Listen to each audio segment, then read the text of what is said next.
Okay, so hello everybody. Thank you very much for being here. Welcome to the International Open Seminar on Semiotics. It is also a tribute to John Deely on the 50th anniversary of his passing. Thank you everybody. Thank you very much everybody for being here. Today, we have the great pleasure to receive again Dr. Brian Kemple, Professor and Dr. Brian Kemple, for this very interesting presentation entitled Poinsot, the Essence of Design.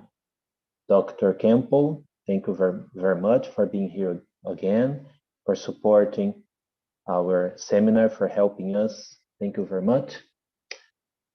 I think everybody here knows Brian Kemple, Dr. Kemple, but let me introduce him again. So Dr. Brian Kemple holds a PhD in philosophy from the University of St. Thomas in Houston, Texas, where he wrote his dissertation under John Deely. Dr. Kemple is the founder and executive director of the Lyceum Institute. His philosophical interests and areas of study include Thomas Aquinas, John Poinsot, John of St. Thomas, Charles Sanders Peirce, Martin Heidegger, the history and importance of semiotics, scholasticism, and phenomenology, as well as ancillary interests in the liberal arts, technology, and education as a moral habit. He has published 2 scholarly books, Impending Cognition in Thomas Aquinas and the Tradition, and the Intersections of Semiotics and Phenomenology, Peirce and Heidegger in Dialogue, as well as a number of scholarly articles, popular articles, and his own Introduction to Philosophical Principles, Logic, Physics, and the Human Person, and a book on language and grammar published in the last year, entitled Linguistic Signification, a Classical Course in Grammar and Composition.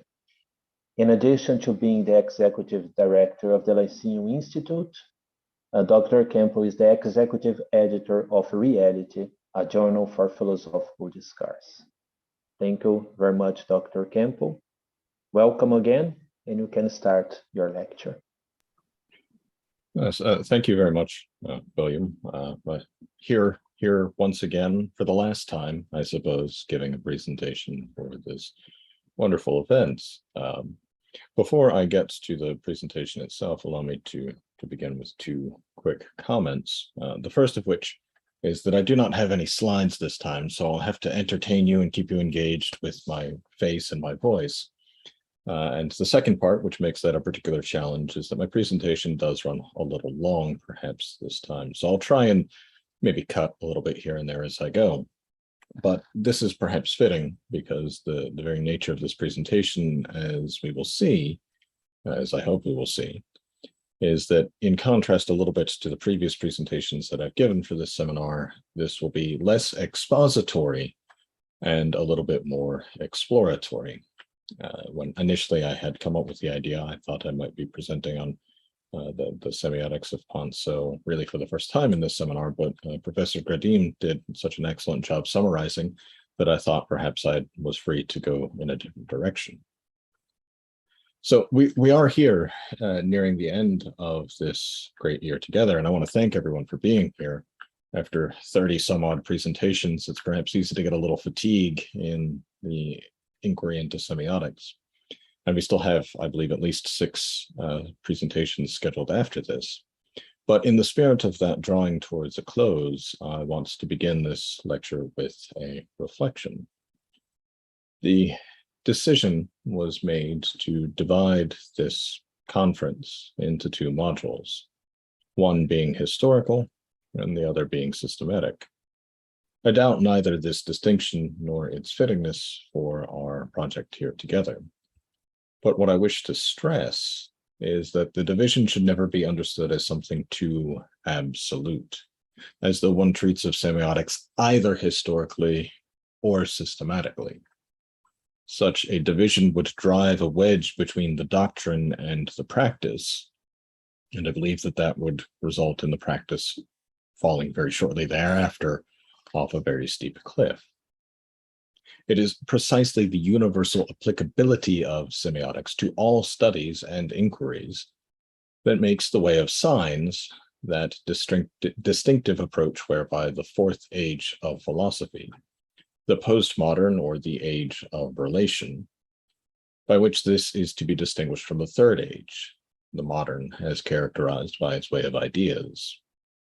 To quote at some length from John Deely's 1995 article entitled A Prospect of Postmodernity, the way of things, or realism, and the way of ideas, or idealism, formed together a kind of roadblock at the end of modernity. To go beyond their impasse, a new road has to be taken, and this road seems to be the way of signs. At the very end of the Latin age, by a coincidence so curious as to provoke a play of amusement on the notion of providence, the very last of the classical Thomists wrote a work which began by suggesting exactly this way, as leading beyond exclusive preoccupation, either with the reality of things, ens reale, the focus of realism and the locus of esse, or with the constructions of reason, ens rationis, the focus of idealism, and the locus of discourse. The work went on to mark out a path toward a higher synthesis of philosophical tradition, explicitly on the basis of another central insight of St. Thomas, namely the peculiarity of relation, which gives to relation alone among the modes of being, the ways of habens esse, an indifference to the contrast between the workings of nature and the workings of mind, such that the life of the Trinity itself and of all communication among beings created by God alike finds ground in this peculiarity. When discussing the sign in general, writes Ioannis a Sancto Thoma, we are discussing a reality which includes equally the work of nature and the work of reason, since both natural and conventional signs are alike insignifying. As John never ceased pointing out, this perspective offered us by the sign, comprising equally nature and culture, the innate and the conventional. This perspective avoids the endless fragmentations characteristic of modern philosophy. To add my own take to this, the attitude of any genuine semiotician cannot but be one of humility before every object encountered. For we know that we know by signs, and we know that no sign exhausts ever the object which it makes known. It is precisely this humility which ought to be inherent in the study and practice of semiotics, and this humility that fuels my hope for its future, precisely indeed as the intellectual antidote to our contemporary ideological blindness. Thus, although one does not find Poinsot articulating precisely this universal standpoint in his semiotics, one sees no doubt in his thought the very roots of such a perspective. Thus, I am viewing this presentation not only as a culmination of the themes which were raised in my earlier presentations concerning the contributions of Augustine and Aquinas alike, but also as a way of looking forward. John Poinsot was the last of the scholastics, and really the first of the postmoderns, even though he came before them. As per usual, I expect that my ambition aims beyond my capacities, but I will try nonetheless to produce here something coherent, relevant, and I hope stimulating and insightful. For I believe it is through the insights of John Poinsot, which themselves remain barely scratched beyond the surface, I believe that through these insights we are best given the path to understanding ourselves as semiotic animals, that is, to understanding our own specifically human mode of understanding. Ultimately, what I hope to demonstrate in this presentation, however nascently, is that signs essentially shape who we are as human persons. So I'll take this effort in 3 steps, with the caveat that the connections between all that I'm attempting to illuminate here may appear a bit thin and may need quite a bit of development. So first, I will discuss the structure of cognition according to Poinsot, with a particular consideration of the roles which are played by acts and signs. Second, I will undertake a brief consideration of how signs function as world building in a specifically human context, drawing on a few key insights of Poinsot.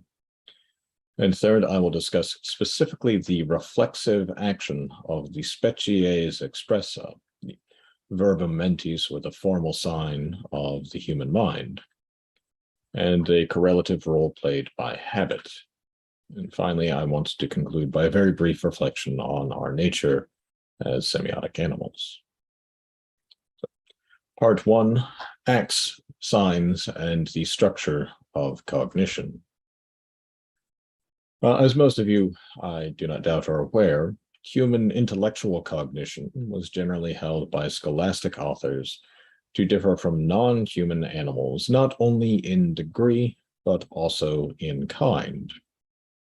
While there is justification in seeing nothing in our universe as demarcated from anything else by sharp lines which divide precisely into distinct kinds, it nevertheless remains a fact that diversity of kind does occur in our universe, even if never by such precise demarcations.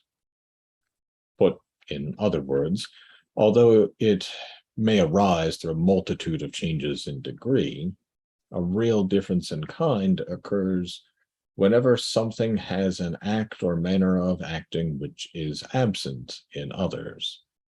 And such differences are patently observable in our universe. Living things differ really from non-living things, by the former actively making use of signs on the basis of some principle within themselves, and the latter not. Animals differ from plants by their use of signs consisting in the objective presence of something, that is, by the objects of animal action and cognition being somehow present to the animals through the use of sense faculties. And as Deely spent much of his career attempting to demonstrate, the difference in kind for human beings consists in being semiotic animals, that is, our cognitive lives, though they share much in common with non-human animals, are permeated by the awareness that we make use of signs. Coextensive with which, I would add, is the recognition of being as irreducible to our experience of it. Thus, although we do share a great deal in common with non-human animals, as indeed we do with plants and even the inorganic for that matter, we are nevertheless truly different from those animals in kind, even if the difference may be shortened and traversed by infinitesimal degrees. Now, when it comes to the process of human cognition, it can therefore be difficult to separate out precisely those elements that belong to us as specifically human. Or, as just mentioned, the specifically human difference permeates our activity. Does not merely lay atop it in some sort of hypostatic division, as though here's our animal cognition and then here's our intellectual, but rather the intellectual permeates all that we do, or at least can so permeate. Now, even considered strictly with respect to those acts held in common with non-human animals, our cognition is incredibly complex, which already complex process is further much more greatly complexified by the profusion of our distinctively intellectual or semiotic awareness. But to adumbrate this process for the sake of presentation, allow me to make use of the structural schema for cognition, which John Poinsot elaborates in Book 2, Question 4 of the Tractatus DeCygnus edition that Deely prepared.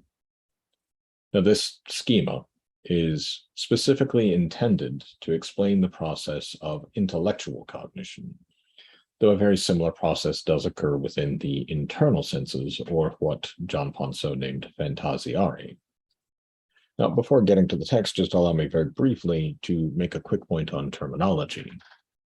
The term cognition, as used by Aquinas and Poinsot, is used to refer generally to the act of all or any cognitive faculties.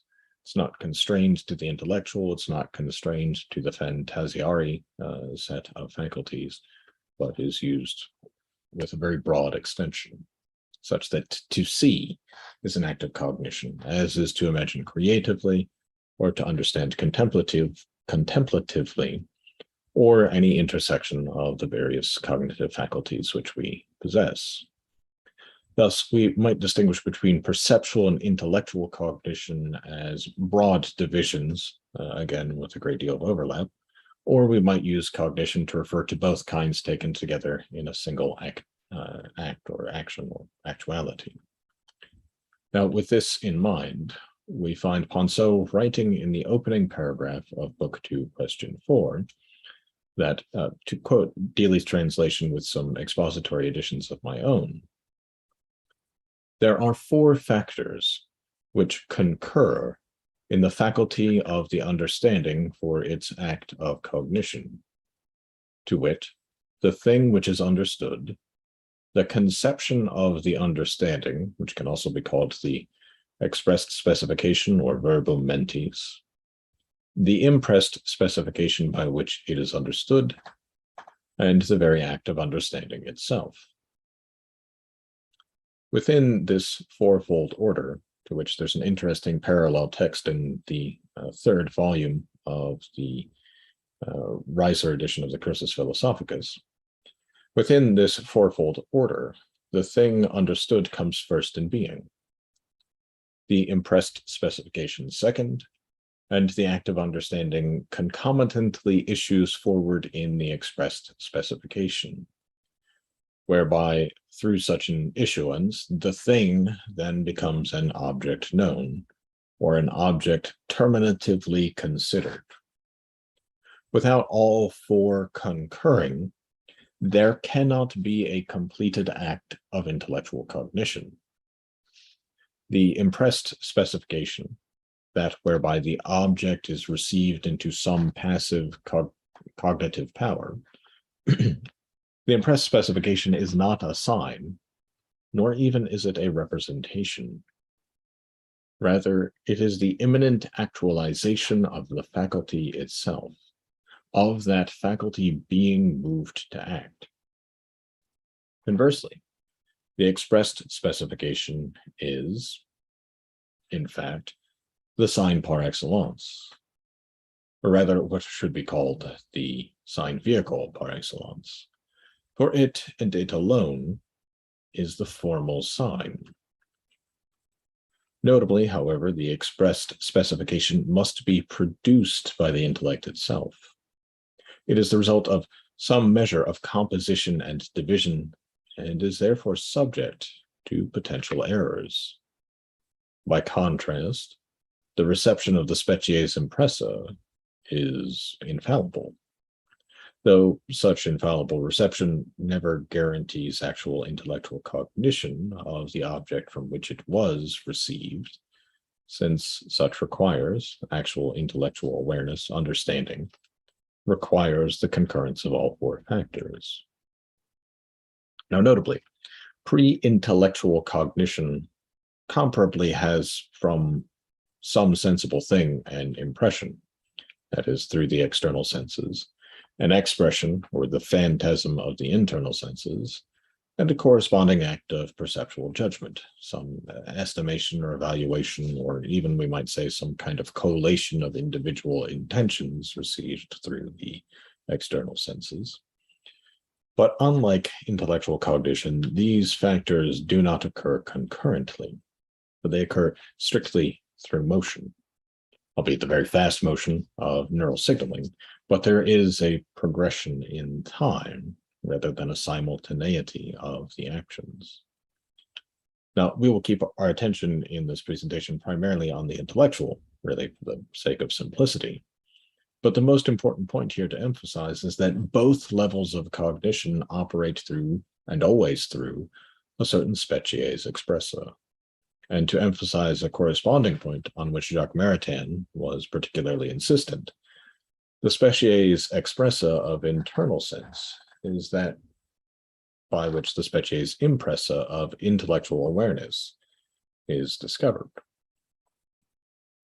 Now, of particular importance, for our purpose in this lecture, is the simultaneity of the act of understanding with the constitution of a species expressa.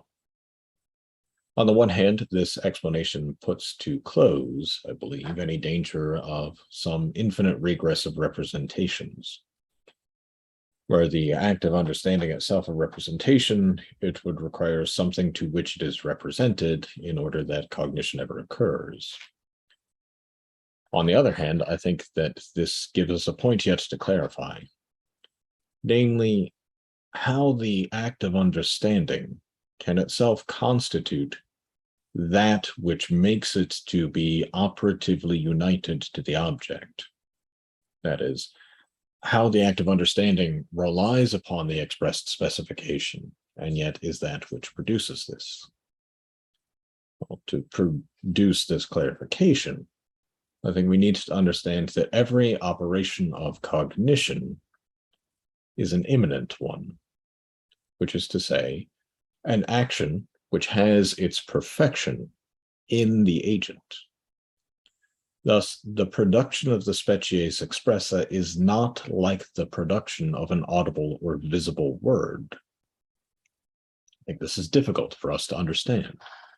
Our notion of production is woven around sensible, transitive actions, woven around a sense of motion, or perhaps more commonly in our late modern vernacular, a notion of energy as something which is realized through transference from one being to another. However, as I attempted, I hope with some success, in my previous presentation on Aquinas' teaching concerning the act and potency which stand behind semiosis and therefore behind Poinsot's Doctrina Signorum, as I attempted to show, there would be no transitive action at all, if not for some immanent action. Transitive action, indeed, is at all only because immanent action antecedes it. There has to be some actuality enduring and lasting which does not go out from something into something other, in order that any further actions can go out from something into something other.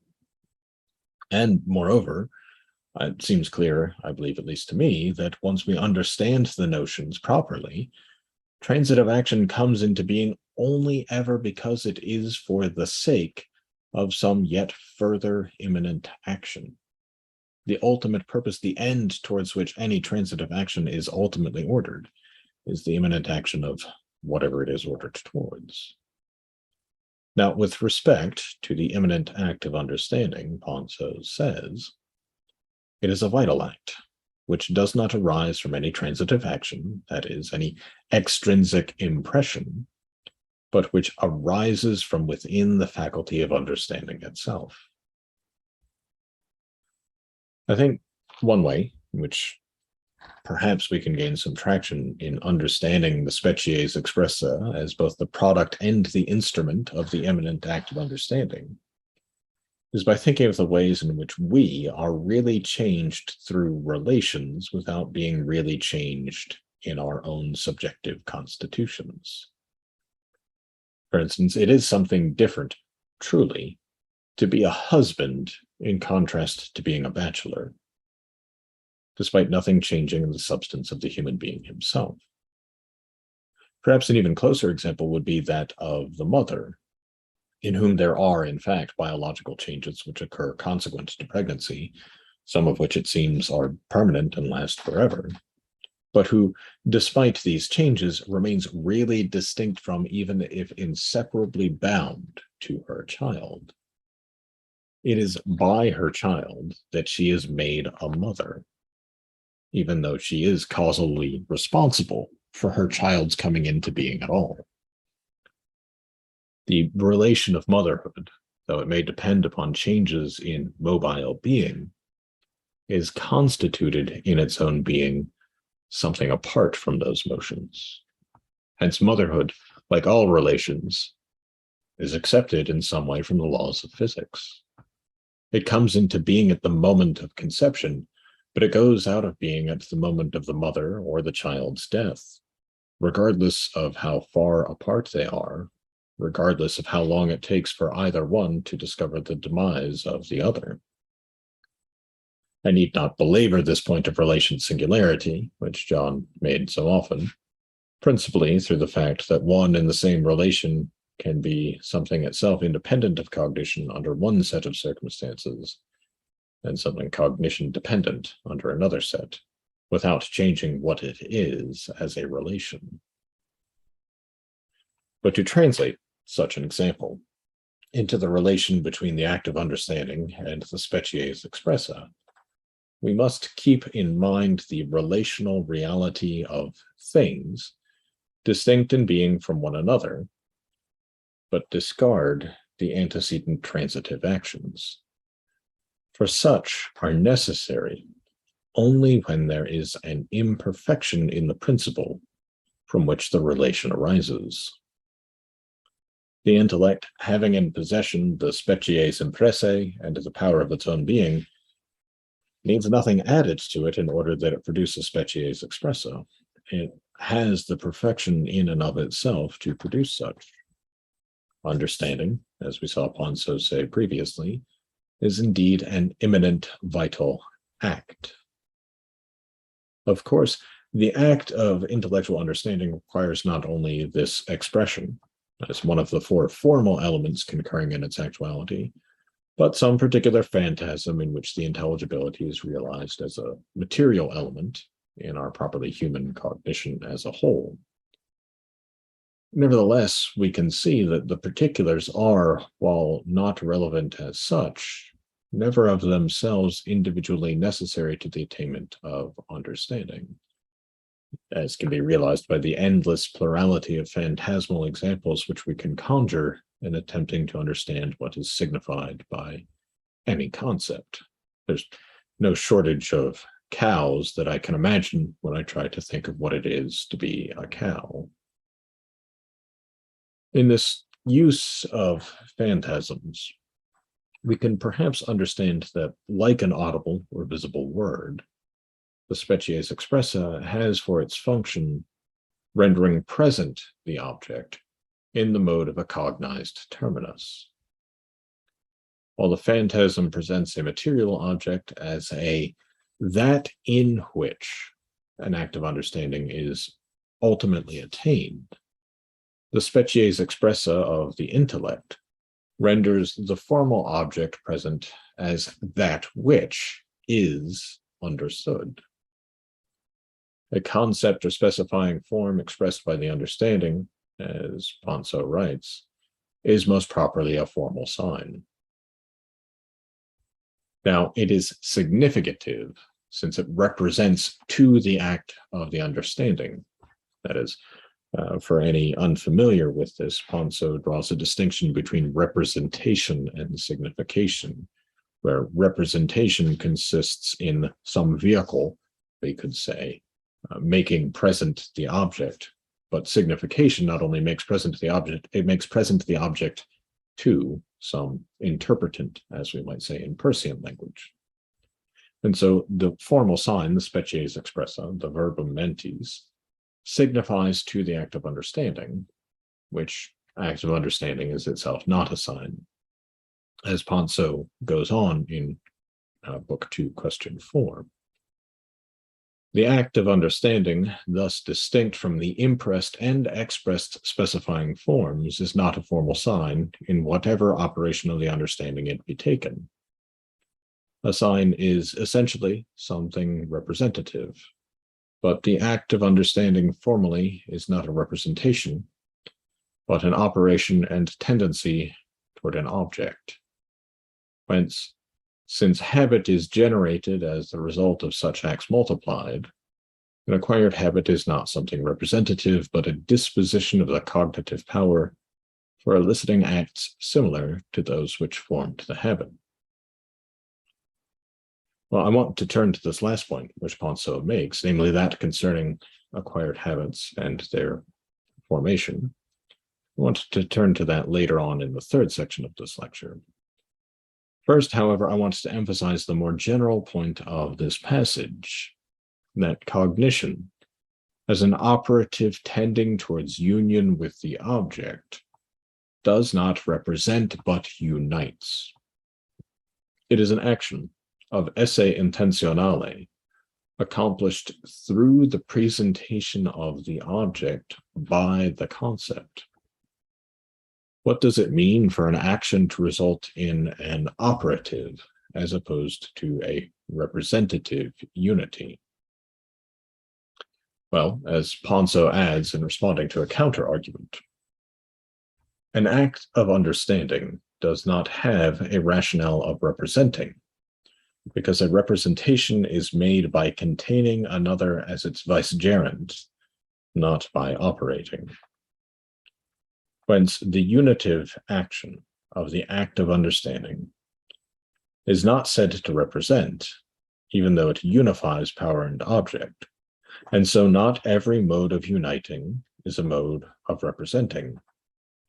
Just as an impressed specifier too, for example, because it unites power and object in the mode of the principle of the cognition, does not unite in the mode of a specifier representing formally.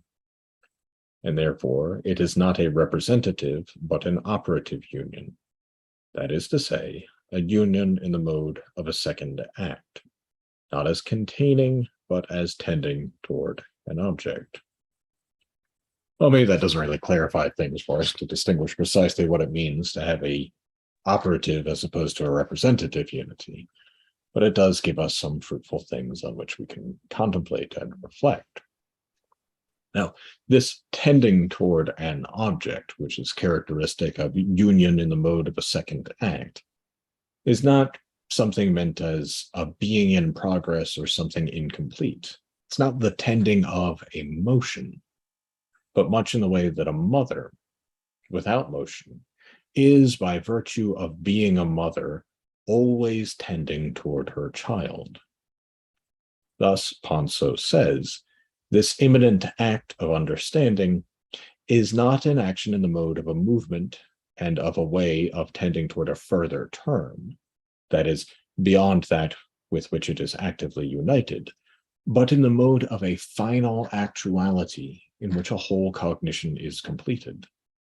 And for this reason, the act of understanding is compared by St. Thomas to the very act of existence. But in other words, there is a kind of completion, a kind of perfection, and I would say even a kind of coalescence of actuality in the person, which is accomplished through such actions or acts of understanding. We are filled out and grown in our very being by the immanent realization of intellectual awareness. But this perfection, though it resides in the individual mind, does not stop there. For it is our nature not only to be intellectual, of course, and our intellects do not exist in some separate realm apart from our bodily existence, but we realize that intellectual nature publicly and socially and uniquely as human beings, culturally. Part 2, Signs as World Building.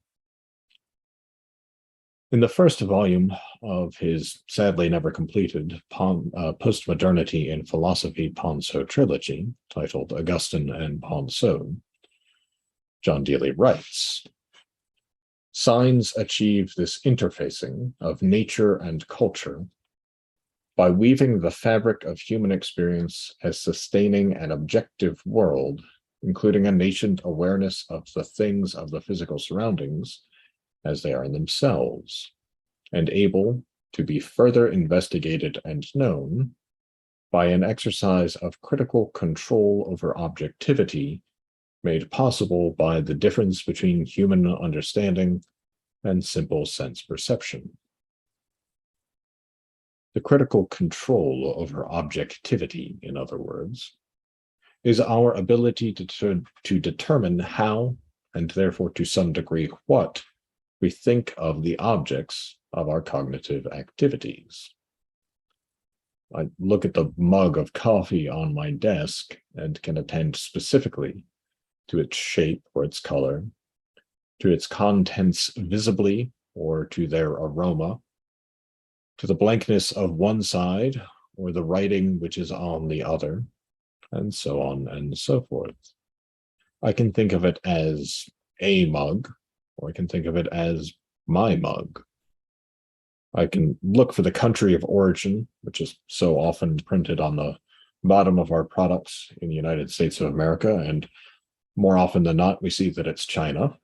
I would do that carefully, though, as I did during the writing, because it was then still quite full of coffee.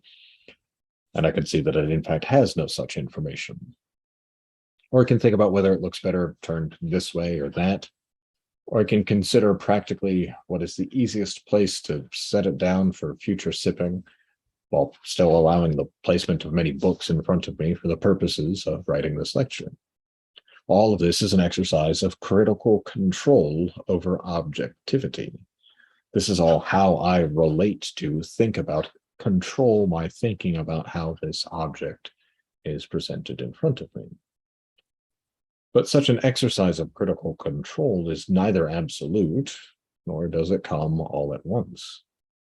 I can imagine the mug as blue, when in fact it is white, the mug that I have in mind, but that imagining it blue doesn't allow me to judge truly that it is blue. Now, this development, therefore, of critical control of objectivity requires, as Deely states, a certain weaving of experience concerning both the cognition-independent reality of the physical and the precise manner in which we constitute objects and objectivities of those cognition-independent realities. When I say that the mug is mine, this doesn't belong in any way to what the mug is in itself. Yet there's a truth to it. How can this be possible? In the very first article of the preamble to the Tractatus DeCygnus, Poinsot discusses the nature and division of Ncorazions, mind-dependent or cognition-dependent beings. He defines such beings in general as being having existence objectively on the basis of reason, to which nothing corresponds in the physical world. Now, not going to drag out any discussion of ens rationis, which you're welcome, but suffice it instead to say here that this objective existence, independent of correspondence in the world, does not entail that ens rationis belong to some separate realm of being. For ens rationis are always in some way modeled off of our experience of ensia naturae, mind-independent beings, which results in ensia rationis being either relations or negations, including privations of those mind-independent entities. When I say the adjective wingless in application to man, this is a certain negation, as blind is a certain privation. Nothing in act corresponds to what is signified by either of these terms, but they exist in their particular enunciations only through some activity of the mind. Yet it is not only negations that are so constituted, so too objects such as logical species and genera, and indeed much more besides, not least of which, in fact, most of which in our experience are certain relations or patterns of relations by which we denominate things meaningfully, but extrinsically to their own proper being. Recall the above example of my mug. in calling it my mug, I am adding something objectively to the mug, which does not exist at all. This adjectival modification of my relies upon a relation of ownership, which itself relies upon the notions of a society or a culture wherein others recognize rights of human beings over non-human things relative to how they are related to other human beings. I say it's my mug, that means it's not your mug. And that it not being your mug, you can't take it away from me and do whatever you want with it. It's mine. So this requires, therefore, not only an intersubjectivity, but a kind of public interobjectivity, that stemming from our intersubjective relations, we need to have common ways of being towards certain objects. Whereas Deely also liked to say, this requires us to take into consideration that communication is real. Well, this reality of communication influences countless instances of our social interaction. When we denominate something as seen or unseen, this is a kind of extrinsic denomination, but so too when we denominate someone as a professor or a student, a friend or a foe. If we call a structure a house, or I think even more poignantly, a home, or if we name someone a musician or an artist, all of these things may have a certain foundation in cognition-independent reality, to which the extrinsic denomination is more or less fitting. But that denomination relies upon the specific manner in which a human mind makes it an object. Moreover, those extrinsic denominations always have a sense of reality, not in that they posit something in the subject to which they are applied, but in the fact that they have some effect on the one who so denominates them. Nothing changes in the tree or the mug when I say that they are seen, and yet that they are seen is a certain real form in me. Likewise, nothing changes in the professor when she receives that title, and yet she is a professor to her students and for the academic community. And if you as a student address someone as a professor, that has a real change in you. Now, such extrinsic denominations gain their relative permanence, their endurance, and their influence in the public sphere through the growth of conventional signification, and primarily the signa ex consuetudine, the signs by custom. For stipulated meanings of words pass quickly into customary signification if ever they come to have real efficacious cultural influence. As Deely writes again in Augustine and Poinsot, whether a given word originates in a social play of randomness, as it were, or by institution, its success as a regular item of linguistic communication depends upon its becoming an established usage, established in the sense of customary, not in the sense of instituted or stipulated. Well, there's a lot to say, far more than I can, about how these transformations from institution to custom actually occur. A fairly simple example would be found in something like a speed limit. These limits are stipulated by public authority. However, it's customary that one can bend one's driving speed a bit beyond that which is stipulated and not be penalized.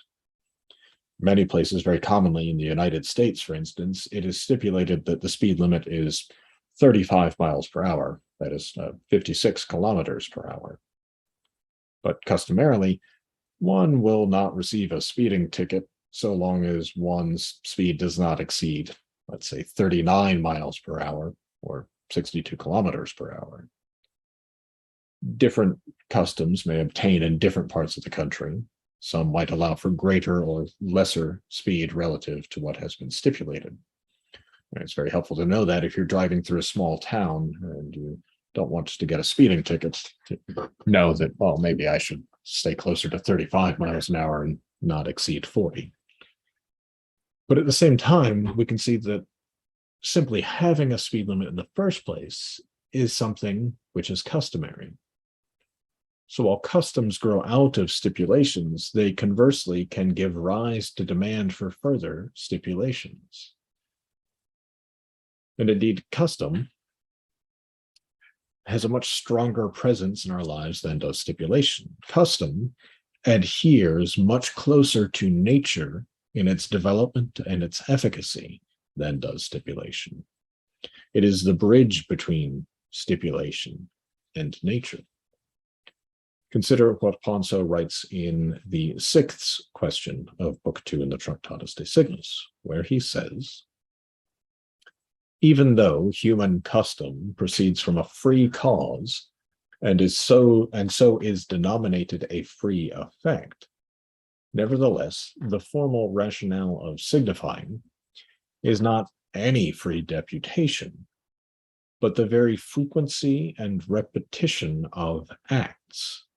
And this signifies naturally, because it is not a moral deputation, that is to say, it is not an extrinsic deputation which denominates only morally, but the intrinsic performance of acts and their frequency and multiplication constitutes the customary sign. Therefore, a signification attaches to that sign naturally, even as multiplied free acts generate a habit as a natural and not as a free effect. Because the very multiplication of the acts does not function freely relative to generating the habit, so neither does it function freely to the signifying resulting from the force of the repetition of the acts, even though these acts in themselves, that is, singly taken, may be free. Well, it's a heavy passage, especially to read out to you without presenting it on the screen. So again, apologies for the lack of slides. But to put this in other words, and perhaps to try and simplify it, the signification which attaches to a customary signifier is, even if the origin of such a signification be something stipulated, the attachment of the signification to a customary signifier is itself the product of nature, in just the same way that habits of any kind are formed through repetition. It is precisely for this reason that custom, as we say, comes to have the force of law. For custom or habit both come about naturally, even if the individual actions which produce the habits are all free individually. So I may choose to exercise, to get physical exercise and do so properly day after day. My body, however, has no choice but to form better muscles and to burn more calories if I do this. Likewise, I might choose to watch hours of mindless television every day.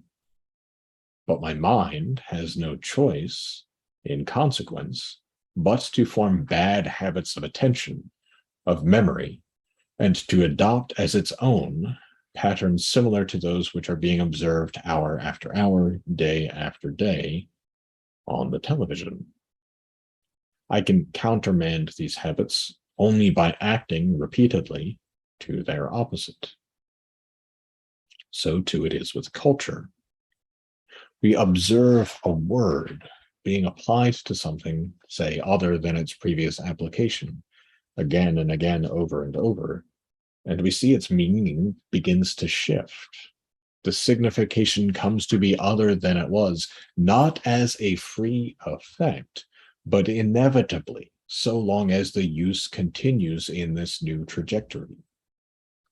At times, this progression, this movement, this alteration of a word's customary signification has actually been the result of deliberate stipulated intent, a strategy that some call semantic activism.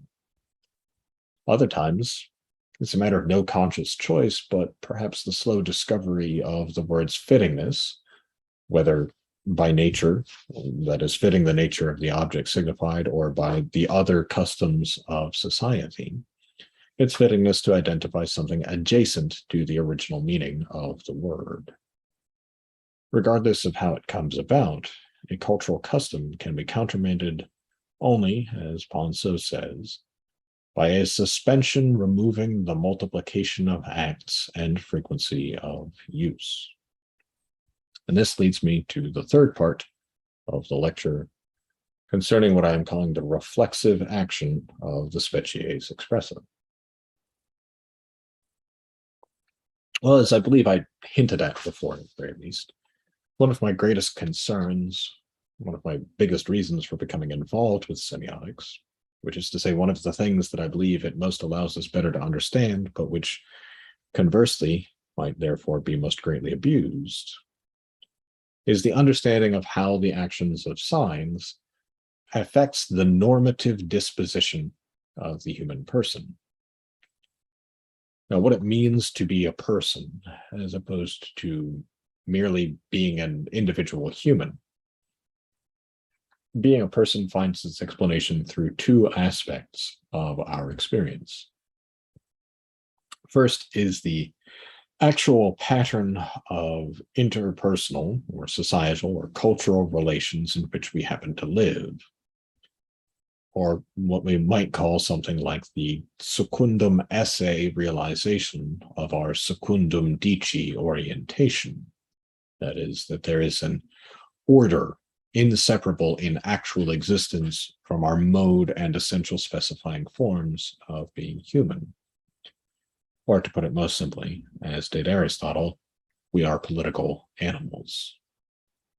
The second is the collection of habits which dispose us towards or away from these patterns of relation. That is, how we are as individuals related, in fact, to this relational pattern that is culture. Both aspects together constitute what I am here naming the normative disposition. That is, what we conceive and act upon as believing to constitute what are good and fulfilling ways to live as human persons. Now, we've already seen in the previous section something of how the actual pattern of relations in which we happen to live, culture, comes to be constituted, however briefly. But here, I want to take into consideration the constitution of cognitive and correlatively, if only implicitly, cathectic habit, specifically as themselves formed by the action of signs. Now, the notion of habit in the modern vernacular has accrued an unfortunate conventional signification, namely of something which occurs mindlessly. Something done by habit is something that happens automatically without thinking. Well, there's a grain of truth to this. There's that inevitability of which Poinsot was just speaking, or of which we were just hearing him. This building of habits, particularly when we do so intentionally, is so that we do not have to struggle in performing their respective acts. However, the reduction of habits to the thoughtless perniciously narrows the range of thought's influence in our lives. As Thomas Aquinas writes in his commentary on the sentences of Peter Lombard, habit, according to the proper meaning of its name, signifies a certain quality which is a principle of act informing and perfecting a power.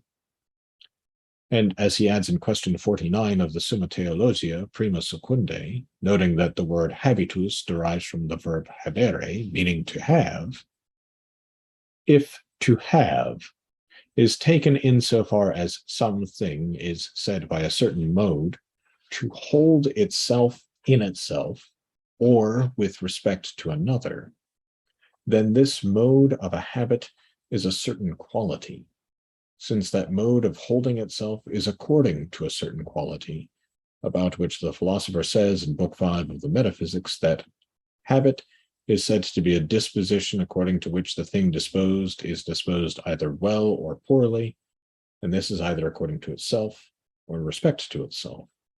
as health, for instance, is a certain habit. And thus it must be said that habit is a quality. As a very quick aside here, note that in the first text, that on the sentences of Peter Lombard, Aquinas notes that there's a kind of perfection of a power, but a perfection here doesn't mean necessarily a moral perfection. It means the realization of a kind of coalesced actuality of holding itself. So a sort of strength or vigor, we might even say. Thus, a habit can be a way of holding oneself towards something which is wrong, and yet be a kind of perfection, a kind of fullness of that power. And so a habit is never an innate, but always an acquired disposition, which modulates the functioning of the substance to which it belongs, through which the substance is subsequently in actuality according to a different way of relating, either within itself as between parts with respect to each other, or externally with respect to objects outside of the self. As an example of the habit of part to part, consider all of the many correlated functions of the liver and the kidneys. Nearly anything which detracts from the functioning of one organ will do likewise to the other. If you damage your liver, your kidneys will not function as well, and vice versa.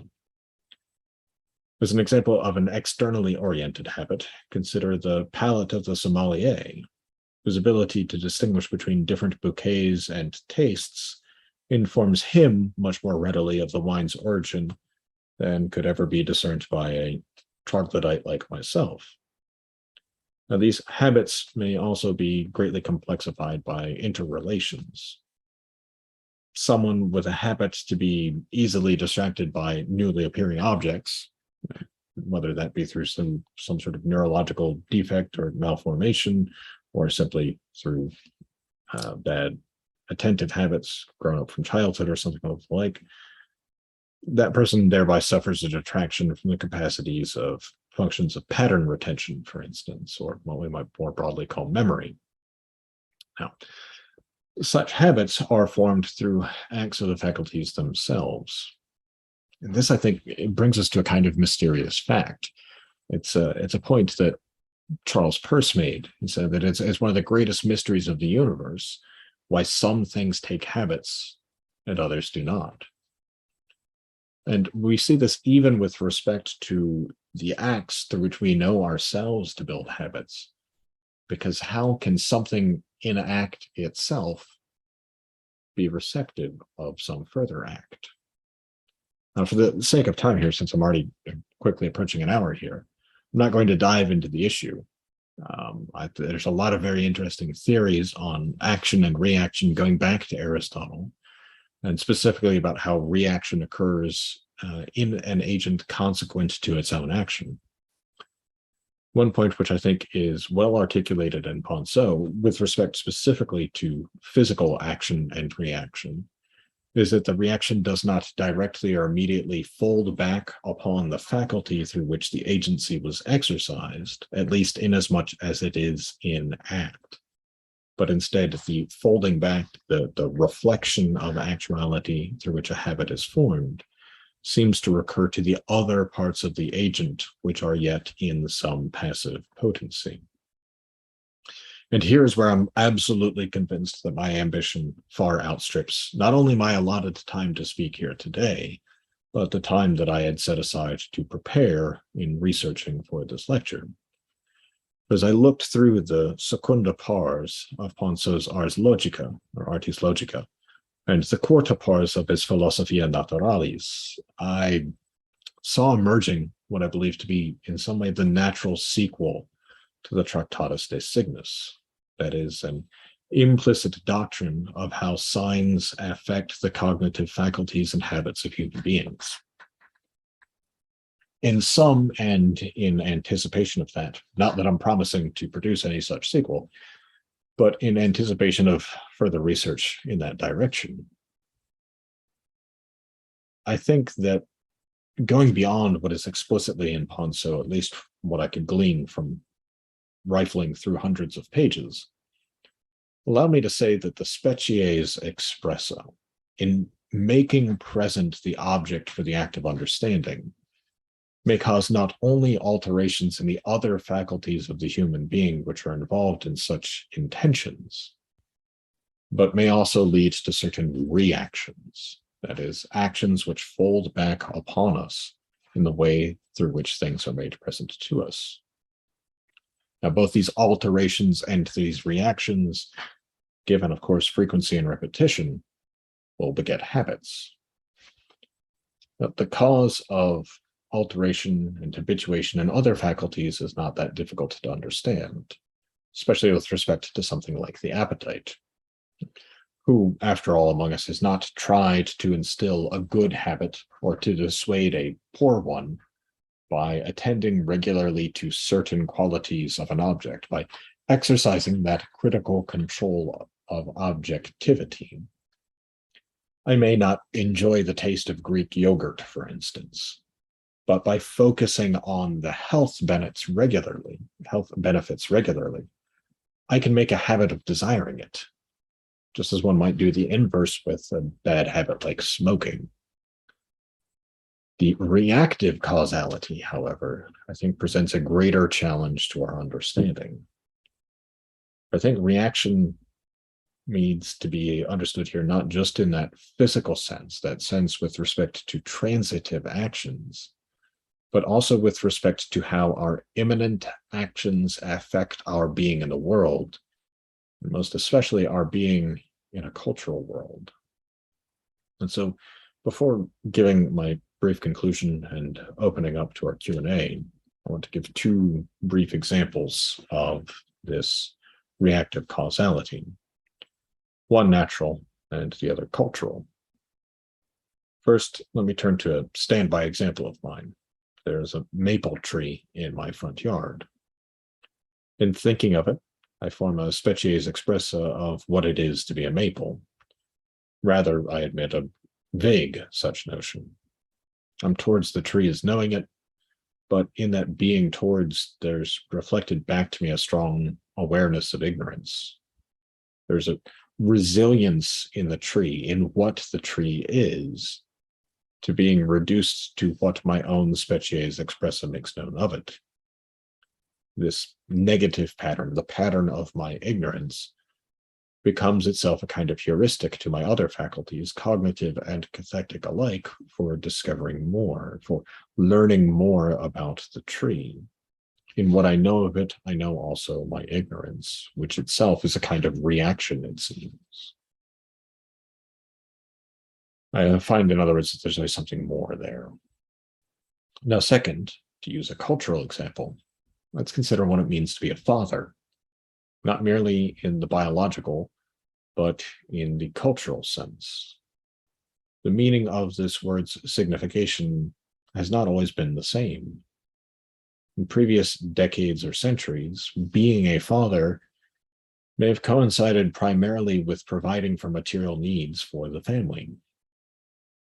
Today, attempting to think the object of fatherhood in such a way, and not only to think it, but to express it publicly through language, I believe one would encounter a cultural resistance. More notions, in fact, have accrued to our understanding of what it means to be a father. Most of these accrued notions, I would argue, are fitting to the cognition-independent reality in question. Some, however, which maybe are not as yet dominant, but nevertheless increasing in customary signification based upon the common and frequent usages of the words, I would argue are probably unfitting to what it means to be a father. This might include, for instance, supporting one's children financially or morally, regardless of what they do as teenagers or adults. Such a notion, unlikely to spread within a family alone, is propagated amongst children through their peer groups, especially with the internet, it seems. But resolution of the object to some cognition-independent reality, since the very pattern constitutive of fatherhood as more than biological, is itself something in at least some measure cognition-dependent. Resolution to what is of itself stands more difficult with any such phenomenon. And I think, therefore, the errors can be great and pernicious. Or to put this in other words, may it not be the case that the resistance of a pattern of relations established by custom may reverberate and cause a reaction and habits in the minds, the beliefs of individuals? May these beliefs not compound, one cognition-dependent notion unresolved to anything of nature, building upon another and getting us farther and farther from understanding what is. Well, by way of brief conclusion, when I titled this lecture quite some time ago, I wasn't really certain what I would be speaking about. The essence of the sign, when it comes right down to it, is a fairly simple matter to articulate. It is a triadic relation wherein one thing stands for another to some third. About this simple definition, of course, however, one can say a great deal, and indeed, one can make use of this definition as a starting point to say a great deal more about other things besides. In light of all the previous contributions to this year-long seminar, however, as well as taking into account what I put together in my previous contributions, I thought it would be profitable to attempt considering the sign's essence not strictly in itself, but in its transformative effect in the personal life of the human being. As I discovered in writing the lecture, however, I can at best pretend only to have scratched the surface of what John Poinsot has to teach us about this. Indeed, the more I study the work of Poinsot, the more I realize I'm quite a neophyte myself in understanding what he was doing. But by way of a more general conclusion, let me say that I'm delighted to have participated in this seminar all year long. I have learned much, not least of which is how much more yet I have to learn, slow by slow, as John would say. Not only from the presentations yet to come, but from revisiting those that have been offered already. Thankfully, we have so many of these presentations recorded, forming thereby, I believe, a kind of living conversation that will bear fruits for years, decades, and perhaps even centuries to come. Thank you, especially to those of you who stuck with me throughout this presentation. Thank you very much, Dr. Kemple, for this brilliant and profound lecture. Thank you very much. So now we are closing the broadcasting on YouTube, but here on Zoom, people participating here on Zoom now have the opportunity to ask questions, to make comments. That's it. Thank you very much.